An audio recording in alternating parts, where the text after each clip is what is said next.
We begin with that breaking news, the chaotic and violent scene that unfolded in East Hollywood overnight when a driver plowed his car into a crowd of people on the sidewalk.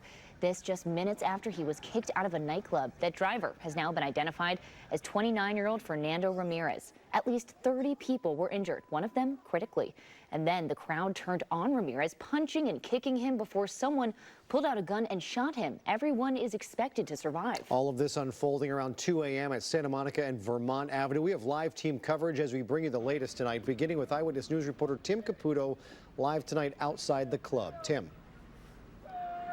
Jory, Sophie, you may be able to see over my shoulder here some of these security cameras outside this nightclub. There's apparently cameras outside as well as inside. Investigators have already reviewed the footage, and they say it paints a very clear picture. They say this was an intentional act by a man who was kicked out of this nightclub, got into his car, and drove onto the sidewalk, only crashing essentially right where I'm standing. And that man has already been arrested for assault with a deadly weapon. Smacked everybody he just smacked everybody, bro. Pure chaos on a sidewalk in East Hollywood as a man who was kicked out of a nightclub returned in a car and drove it into the crowd leaving the club. The whole time he's hitting the sidewalk, curb, and everything. And then when you got out here, what'd you see?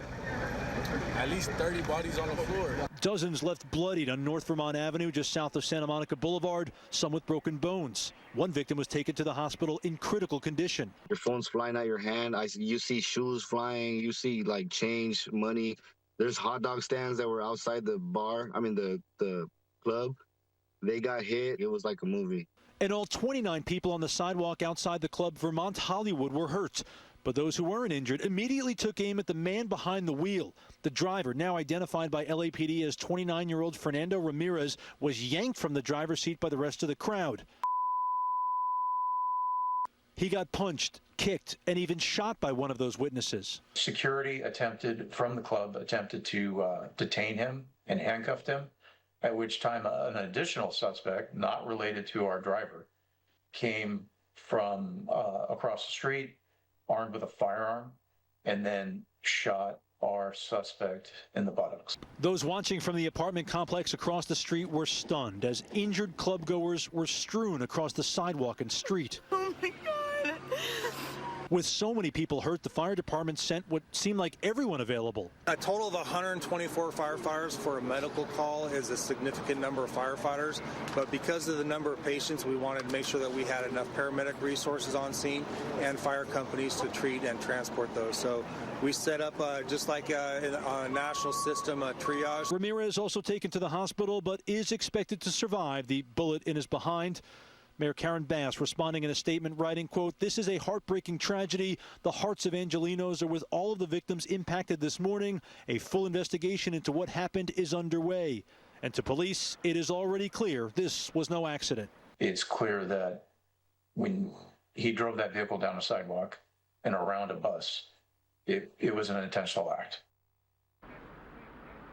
Well, it is a Saturday night, and there was an event planned for this nightclub this evening. It has since been canceled. You may see some of the post notes on the front of the business here, just taped up here in the last hour, that essentially says that they're deeply saddened by the incident that happened last night, and their thoughts and prayers are with the victims, but they thought out of respect for those impacted in this crime, it would be inappropriate to hold tonight's event. It has been postponed for a later date later this summer. We're live tonight in East Hollywood. Tim Caputo, ABC7 Eyewitness News. Tim, thank you. The sidewalk outside any nightclub on a Friday night is already a very crowded place to be. So you can imagine the chaos that unfolded when this all played out. Eyewitness News reporter Tim Pulliam spoke with multiple witnesses and joins us live with their stories. Tim.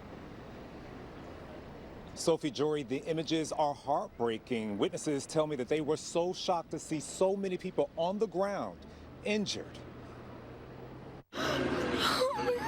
In seconds, East Hollywood's nightlife became a real-life nightmare. Oh my God. Look at the girl down right there. It's not moving. The girl down that's right there. It's not moving. Overnight, a man drove his car into the crowd as they left the club. He just smacked everybody. Look, my boy. This witness capturing the aftermath of the attack outside Vermont Hollywood. Jason said he heard the moment of impact. We in the club. We were standing, we like 5 people behind, and we heard a loud bang. So we all start ducking. It sounded like gunshots, but whole time he's hitting the sidewalk, curb, and everything. Oh my God, bro. Cell phone video shows folks in the crowd pulling the suspect out of the vehicle before they sucker punch him. An army of first responders arrived treating at least 30 victims. An LAPD officer seen holding an injured victim. Another victim is seen weeping on the ground. In this video, the suspected driver is on a stretcher with his hands tied together. Police now looking for the person who pulled out a gun and shot him in the butt. In all, 24 people were taken to the hospital, and all of them, including the driver, is expected to survive. It's crazy because people everywhere laying down, cars, people bleeding out and stuff, and we're like, damn, like we're in disbelief because 20 seconds more, that would have been us. Yeah, and witnesses say the car crash sounded like gunshots going off. Tim Pulliam, ABC7, Eyewitness News.